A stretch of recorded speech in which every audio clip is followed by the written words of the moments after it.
Now I'm looking forward to asking Jay to help me with words and phrases, words that matter. And Jay, earlier you talked about the 5 labels that seem to have attached themselves to this period of time that was unknown 100 years ago, that some people called old age at one point. But what are those 5? And let's talk about those. Well, I mentioned earlier about this new stage of life that I think we're going to increasingly study and research and define in a variety of ways. There are kind of 5 different working titles out there that people to describe. I did returnment was one. Ken Dykewald, who's done a lot of writing in this area, refers to it as middlescence. Mary Catherine Bateson, who's the daughter of Margaret Mead, in her book Composing a Life, refers to it as adulthood 2. Adulthood 2, okay. She took Erickson's 8 stages of life and threw in a couple of more in there in terms of 10, and one of them is adulthood 2. Sarah Lightfoot from Harvard refers to it as the 3rd chapter. And Mark Friedman, who I mentioned earlier, refers it to encore period. Okay. So those are working titles. I don't think any one of them is going to grab the traction of the larger society, but somebody will come along and begin to describe what are the characteristics of this stage. And I have my own theories on that. Theories as to where it's going to lead? Or no, what are some of the aspects of this stage? Okay. So, for example, as Einstein said, all theories are wrong, but some are useful. And so I have a wrong theory, Sure. but it's been useful for me in my coaching that I've seen in individuals, in that similar to a college student, and my granddaughter is a sophomore now in college, our oldest granddaughter.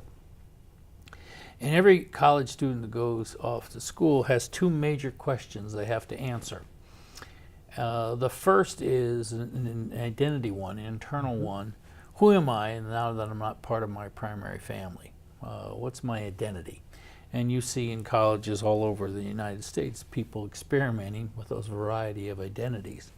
But it's a personal reflection that they have to ultimately decide, how am I going to be in the world in terms of my identity. The second question my granddaughter will get asked ad nauseum is, what is her major, or what's going to be her work? And what I've seen in my coaching practice is that in this new stage of life, this 55 to 75, that often these 2 questions come again. Who are you and what do you do? Right, and here's how they surface. And people often are going along on automatic pilot. They're raising their families, they're doing their careers. Not thinking about those 2 questions, Not thinking about those 2 questions. They're saving for retirement, paying the mortgage, busier and all get out, and then something triggers and pushes them out of automatic pilot. Okay, the something when you're going from high school to college, that's the something. Right, well, for this period, it's could be an illness, could be a loss of a loved one, could be being laid off, a variety of triggers. Something hits them and brings them out of automatic pilot. Much more informed by mortality this time than they were when they were younger. They don't necessarily assume, I've got a whole lot of years. Or if I only got a few more years, how do I want to live them? And those questions emerge. So the first one from a self one, who am I? What haven't I been paying attention to? Same 2 questions. But differently framed. Who am I? What haven't I been paying attention to? So there was a woman, for example, I was working with who had been in pharmaceuticals for 25 years. And when she retired from that job, she said, I always wanted to be an elementary school teacher, but somehow I ended up in this position. And she went back to school, in her 50s, late 50s, to become an elementary school teacher. Well, old paradigm people didn't necessarily re-career in their 50s or 60s. But if you've got 20 or 25 years in front of you, you suddenly have healthy years, you start saying, maybe And- I want to pay attention. And in that example, Jay, that school teacher comes in with a mature mind Oh, and absolutely. with a total different focus on the learning. Now, Gene Cohen, who is a protege of Erickson, he labeled life reassessment as one of his 4 stages of the mature mind. That's very similar to what you've done, except yours was, with returnment, was ahead of Gene's books. Yeah. But keep going. So then the second developmental question that emerges for an older adult is, what's my work, or how do I want to be engaged in the world? Okay. So in our culture today, we get lots of messages on how do you take care of yourself physically. We get lots of messages on the need to pay attention to your financial savings or whatever. But I came across this New Yorker cartoon in 2001 when I was doing those essays that I still love, and we can flash it to your students now in the back. But it shows a couple of Tibetan yogis up in the Himalayas, and a jumbo jet plane goes across. And one turns the other and says, yeah, they know the know-how, but do they know the know-why? That's wonderful. And I really felt that the big question for aging going forward for either the individual or for organizations or for public policy is not how do we live longer. And we got lots of ways we're doing that. But what's the why? And became convinced that purpose, meaning, value, having the ability to make a contribution, or I would say the asset side of aging, would ultimately become a much more powerful factor in gerontology or in the whole field of aging. And that prediction, Jay, is really coming true right now with the focus. Simon Sinek did a terrific TED Talk called It Starts With Why. Not the how or the what. Those can come later. And if you go the opposite way of getting the what and the how, you may never get to the why. So I really like the way you've explained it. What else do you have on that topic?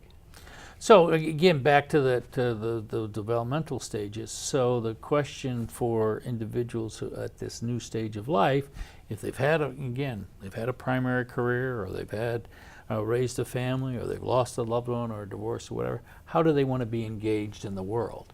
And we don't really have any tools historically to help people figure that out. And so in the early 2000s, I, along with a couple of folks from this college, Portland Community College, began an effort called Life by Design, where we brought together a group of organizations, ARP, Multnomah County, the Oregon Public Broadcasting, Portland State, and began to try to create a resource that would help people figure out what's next in their life. And it was organized essentially around 3 key principles called discover, design, and engage. And the discover part was, here are a group of tools if you wanted to do the inner work to begin to figure out what you want to do next. If you'd already done that, then design was, okay, how do you build a plan to do that sort of stuff? And if you already have the plan, like this particular client that I was working with that wanted to be an elementary school teacher, then the third would be engage. What were resources you would need in order to implement your plan? And wanted to create a fairly significant resource to begin to turn to the asset side of this. Lots out there in the aging world on where do you turn to for needs. Again, caregiving, long-term care, assisted living, elder abuse, variety of that sorts of stuff. But very little out there for the average individual on what's the asset side. Right. So, when I was studying psychology 40 years ago, pretty much all of psychology was abnormal psychosis, neurosis, borderlines, etc. Today, 40 years later, the fastest growing area of psychology is something called positive psychology. Right. And Gene Cohen, again, going back to that positive aging, his ideas and others that you've tracked for years and are still tracking with that asset versus deficit based. And that's what you've touched on several times. You had that early in your career. Look at the assets and try to nurture those.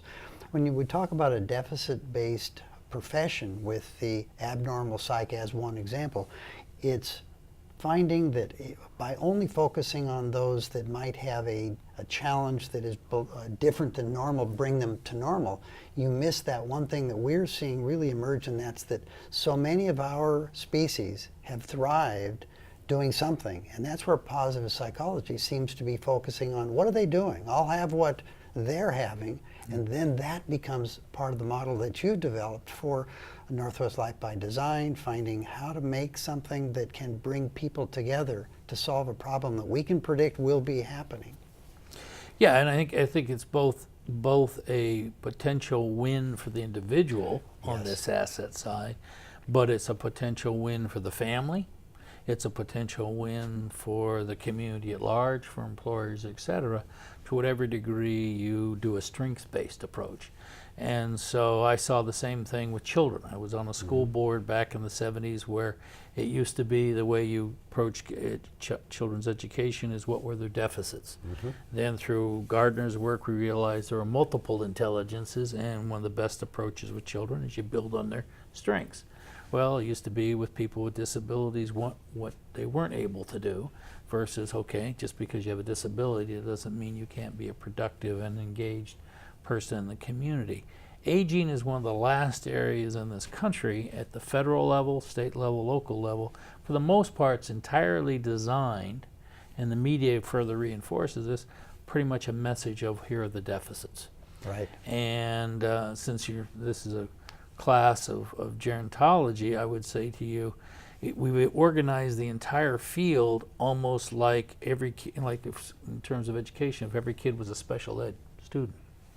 And it doesn't mean there aren't needs of special ed, Right. but you would never approach public education from the standpoint and say every kid who is special ed. And our whole aging system and aging network is kind of designed around that special ed area or just the need side.